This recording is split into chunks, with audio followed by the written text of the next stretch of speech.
یہ جوڑے نہ ٹوٹیں. یہ صرف دنیاوی چند چیزوں کو دیکھ کر جب یہ جوڑے بنتے ہیں، اس کے بعد ہر دنیاوی چیز جب انسان کو مل جاتی ہے، خواہ حسن ہو، مال ہو، شہرت ہو، آخر میں وہ چیز بڑی کھوکھلی محسوس ہوتی ہے، اس سے مکمل سکون نصیب نہیں ہوتا. اس لیے جب دنیا کی خاطر جوڑے بن رہے ہیں تو پھر یہ ٹوٹنے ہی ہیں، ان میں دراڑیں آنی ہیں. بالکل ایسے ہی ہے مولانا صاحب، آپ نے بڑی خوبصورت بات کی کہ دنیا کی خاطر جب جوڑے بنتے ہیں تو ان کو ٹوٹنا ہوتا ہے. ملک پاکستان کی ایک اور معتبر آواز جناب مفتی علامہ حنیف قریشی صاحب ہمارے ساتھ موجود ہیں. قریشی صاحب، یہ طلاق ایک ایسا عمل ہے جو کہ نبی علیہ الصلوۃ والسلام نے کہا کہ حلال کاموں میں سب سے ناپسندیدہ کام ہے، لیکن ہم دیکھتے ہیں کہ معاشرے میں اب طلاق لے کے اس کو سیلیبریٹ کیا جاتا ہے. اس کی کیا وجوہات ہیں اور کیوں طلاق کی جو شرح ہے وہ بڑھ رہی ہے؟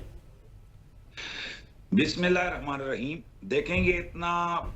بڑا موضوع آپ نے شروع کیا ہے اور اتنا اہم ترین موضوع ہے کہ اس پر چند منٹ کا پروگرام یا کسی ایک چینل کی طرف سے ایک دن کی یہ کاوش یا کسی ایک خطیب کا ایک دن کا خطبہ کافی نہیں ہے. بلکہ میں سمجھتا ہوں کہ ان ٹاپکس کو جیسے اللہ تعالیٰ نے نصاب ہدایت یعنی قرآن عظیم میں موضوع بنایا ہے، پوری سورہ طلاق بیان کی ہے اور سورۃ النساء میں اس کے احکام بیان کیے ہیں، اور احادیث مبارکہ میں پورا چیپٹر ہے طلاق کے عنوان سے اس کے مسائل کو بیان کیا گیا ہے. تو میں سمجھتا ہوں کہ ہمارے معاشرے کو سدھارنے کے لیے اسلامی اصولوں کو سامنے رکھتے ہوئے ہمارے نصاب میں یہ چیز اس طرح سے شامل ہونی چاہیے کہ تاکہ ہمارے بچے بچیاں وہ شادی سے پہلے شادی کے مفہوم سے بھی واقف ہوں، اس کے مقصد سے بھی واقف ہوں، اور طلاق کی نحوست اور طلاق کی خطرناک حیثیت سے بھی واقف ہوں. ہمارے ہاں بدقسمتی سے جیسے کہ میرے سے پہلے پارٹیسپینٹ نے فرمایا ہے کہ ہمارا سب سے بڑا المیہ اور مسئلہ یہ ہے کہ ہم نے اسلام کو چھوڑا ہے. میں دعوے سے کہتا ہوں کہ اسلام ماں کی گود سے لے کر قبر میں جانے تک آپ کی ہر حوالے سے رہنمائی کرتا ہے، اور ہمارے تجربے میں کیا پوری یہ خارج میں آن دی سپاٹ موجود ہے کہ جو لوگ اسلامی اصولوں کے مطابق چلتے ہیں وہ ماشاءاللہ وہاں ان گھروں میں سکون بھی ہے اور وہاں پر طلاق بھی نہیں ہے اور باقی بھی جھگڑے کچھ بھی آپ کو نظر نہیں آئیں گے. تو بنیادی طور پر جب ہم اللہ اور اس کے رسول کے احکام سے منہ پھیرتے ہیں تو ظاہر ہے جب اللہ رسول سے ہم دور ہوں گے تو پھر ماں کو بیٹے کا، بیٹے کو ماں کا حقوق پتہ نہیں ہوں گے، اسی طرح بیوی کو شوہر کے، شوہر کو بیوی کے حقوق کا ادراک نہیں ہوگا، اور یہاں سے دلوں میں نفرت اور پھوٹ پڑے گی اور نتیجہ جا کر طلاق تک پہنچتا ہے. اور دوسرا اہم ترین معاملہ ہمارے ہاں رشتوں کا، جس وقت ہم شادیاں کرواتے ہیں، ہمارے معذرت کے ساتھ معاشرے کو پچھلے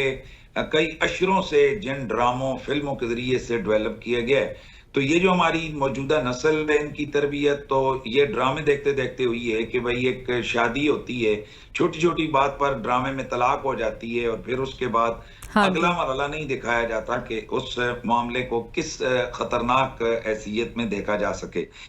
اب ہمارے یہاں سب سے بڑی بات یہ ہے کہ والدین جب رشتہ کرواتے ہیں تو اس وقت وہ دولت، شہرت اور خاندان اور اپنی ناک کو سامنے رکھتے ہیں، وہ مستقبل بچے اور بچی کا اور وہ حقیقت کو سامنے بہت کم رکھتے ہیں، جس کا نتیجہ پھر دونوں خاندانوں میں وہ نباہ نہیں ہوتا. اور بہت ساری دفعہ پھر جیسے ہمارے اسلام نے کہا تھا کہ کف کو تلاش کرو، تو کف کے بغیر شادیاں جو ہوتی ہیں ان کا رزلٹ بھی طلاق تک پہنچتا ہے. پھر جو اسلام نے کہا تھا اللہ کے نبی نے کہ سب سے پہلے عورت کا دین دیکھو، اخلاق دیکھو، اور باقی دولت، حسن اور باقی خاندانی نسب یہ بعد میں دیکھو، ہم نے دین اور اخلاق کو سب سے آخر میں رکھا ہے اور اس کے دولت اور اس کے نسب اور اس کی حسن کو ہم نے پہلے رکھا ہے. تو یہ بہت ساری ایسے میں سمجھتا ہوں کہ ایلیمنٹس ہیں جن کی وجہ سے ہمارے معاشرے میں طلاق بڑھتی جا رہی ہے.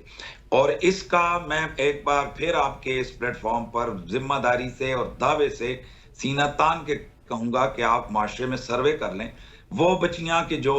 معذرت سے میں کوئی کسی کو ڈیگریڈ نہیں کرنا چاہتا، لیکن سمجھانے کے لیے کہ دین کتنا ضروری ہے، آپ ان گھروں میں بھی دیکھ لیں کہ جہاں پر دین پڑھی ہوئی بچیاں جو مدارس میں اور دینی تعلیم حاصل کر کے ان کی شادی ہوئی ہے، اور دوسری طرف جو اعلیٰ تعلیم یافتہ یونیورسٹیوں کالجوں میں پڑھی ہوئی بچیاں، دونوں کو آپ کمپیئر کریں تو آپ کو 99% وہ خاندان آباد نظر آئیں گے اور وہاں پر خوشیاں نظر آئیں گی جہاں پر دیندار بچیاں گھروں میں رکھی گئی ہیں. تو اس کا مطلب یہ ہے کہ وہ کیوں وہ گھر ہنستے بستے ہیں کہ وہ بچیاں شوہر کے حقوق جانتی ہیں اور شوہر بچیوں کے حقوق جانتے ہیں، لہذا ان کا آپس میں نباہ اچھی طرح ہے. لیکن جس وقت ہم دنیاوی تعلیم بچیوں کو بہت زیادہ دے دیتے ہیں اور اس کے ساتھ ساتھ ہم قرآن و سنت کے حوالے سے بالکل کوڑا رکھتے ہیں، تو پھر اس کو پتہ نہیں ہوتا کہ اسلام یا دین یا اخلاق میری کس طرح سے رہنمائی کرتے ہیں. وہ ہر چیز کو دھونس دھاندلی اور سختی سے کنٹرول کرنے کی جب دونوں طرف سے کوشش ہوتی ہے تو نتیجہ طلاق پہ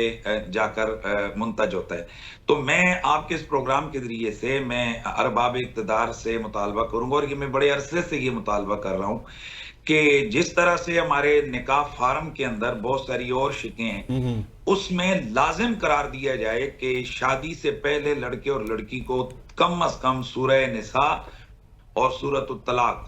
یہ جو ہیں ان کو باقاعدہ ترجمے اور تفسیر کے ساتھ پڑھ لیں وہ، یا کسی سے سن لیں، جب تک کوئی عالم دین یا کوئی صحیح اسکالر تصدیق نہ کرے ان کا نکاح نہ پڑھایا جائے. یہ ایک قانونی حوالے سے میں کہتا ہوں اگر یہ چیز آ جائے ضروری ہے اور یہ بہت اچھے انداز سے جب بچے بچیوں کو یہ پتہ چل جائے گا کہ شوہر کے حقوق کیا ہیں، بیوی کے حقوق کیا ہیں، تو میں دعوے سے کہتا ہوں کہ یہ آپ کی ریشو طلاق کی بہت نیچے آئے گی. مفتی جی بالکل صاحب مفتی صاحب آپ کے ساتھ اسی ٹاپک پہ ضرور بات کریں گے، ہمارے ساتھ رہیے گا. مولانا عبید صاحب کی طرف چلتے ہیں. مولانا صاحب آپ نے بہت ساری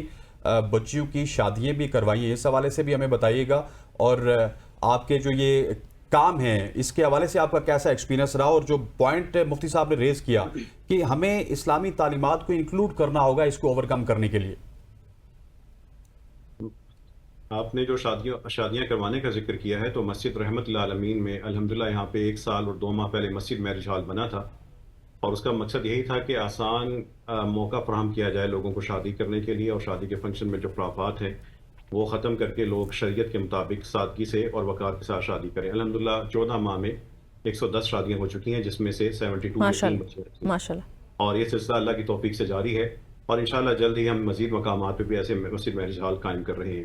اس کے ساتھ ہی آپ کو ایک اور یہ بتا دوں کہ مساجد ابھی جو بات ہو رہی تھی ارباب اقتدار سے مطالبہ کرنے کی یقیناً کرنا چاہیے، لیکن میرے خیال میں ہمارے جو حکمران ہیں وہ جغرافی کے حکمران ہوتے ہیں. اللہ تعالیٰ نے علماء کرام کو اور مساجد والوں کو لوگوں کے دلوں کا حکمران بنایا ہے. ان کا مسلک کوئی بھی ہو، فرقہ کوئی بھی ہو، یہ سب خیر کے دائی ہیں، خیر کا لشکر ہیں، اور اللہ کی رحمت سے دین کا کام کر رہے ہیں. اس معاشرے میں سب سے بڑی خیر اور رحمت کا ذریعہ مسجد ہے. مسجد جن تمام سماجی معاملات کا آپ ذکر کر رہے ہیں ان سب کا ازالہ اور اس کی اصلاح مسجد کر سکتی ہے. مسجد رحمت للعالمین میں فیملی کونسل قائم ہے. ہم نے آج سے 6 ماہ پہلے اعلان کیا تھا، یہی صورتحال دیکھتے ہوئے کہ ہر وقت ہر طرف طلاقیں بڑھ رہی ہیں. کوئی ایسا ادارہ نہیں ہے جو لوگوں کو روکے، سمجھائے اور بیٹھے بات کروائے اور لوگوں کو جوڑے. مسجد رحمت للعالمین نے اعلان کیا تھا کہ طلاق نہ دینا، مسجد آ جانا. وہ شوہر جو طلاق دینے پہ تلے ہوئے ہیں یا دے چکے ہیں لیکن ابھی عدت چل رہی ہے، وہ مسجد آ جائیں. مسجد ان کی تربیت کر دے گی، سمجھائے گی، اللہ کی رحمت نازل ہوگی. اور اسی طرح دوسرا اعلان تھا طلاق نہ لینا، مسجد آ جانا. یہ جو غصے میں آ کے طلاق 2-3 سال کے اندر نہ طلاق لے رہی ہیں 1 یا 2 بچوں کے بعد، بس یہ سمجھتی ہیں کہ بچہ اب ہو چکا، اب تو شوہر ہماری ہر بات مانے گا ورنہ بلیک میل کریں گے. یہ واقعی چیزیں خواتین میں بھی موجود ہیں.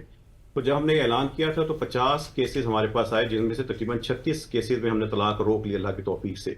کچھ 2-3 کی طلاق ہو گئی، باقی کے معاملات چل رہے ہیں. تو یہ مساجد کے ذریعے، اور آپ جیسے جو ٹی وی چینل جو سنجیدہ شو کرتے ہیں ان کے ذریعے اگر ہم یہ صرف یہ قدم اٹھا لیں کہ مساجد اعلان کر دیں کہ طلاق دینے سے پہلے مسجد آ جاؤ، طلاق لینے سے پہلے مسجد آ جاؤ، رجوع کرنے کے وقت کا ہی شاید کوئی فائدہ اٹھا لیں. جی، لوگوں کا چونکہ شہروں میں آپس میں میل جول نہیں ہوتا، ایک گھر میں رہ رہے ہیں، پڑوسی مداخلت نہیں کرتے، اس کو پرائیویسی کے خلاف سمجھتے ہیں، میاں بیوی کی لڑائی ہوتی ہے، طلاق کا لفظ نکلتا ہے اور اس کے بعد جنگ شروع ہو جاتی ہے. یہ اگر اس وقت شہروں کے اندر چونکہ ایسا کوئی ادارہ موجود نہیں ہے جو لوگوں کو ملائے بٹھائے، جہاں پہ ہر کوئی جا کے اپنا شکوہ بھی کر سکے اور اس پہ اعتبار بھی کر سکے. عدالتوں پہ اعتبار نہیں ہو سکتا، وہاں سے سکون نہیں مل سکتا، وہاں سے جو انصاف مل رہا ہے وہ ظلم سے بھی بدتر شکل میں ملتا ہے.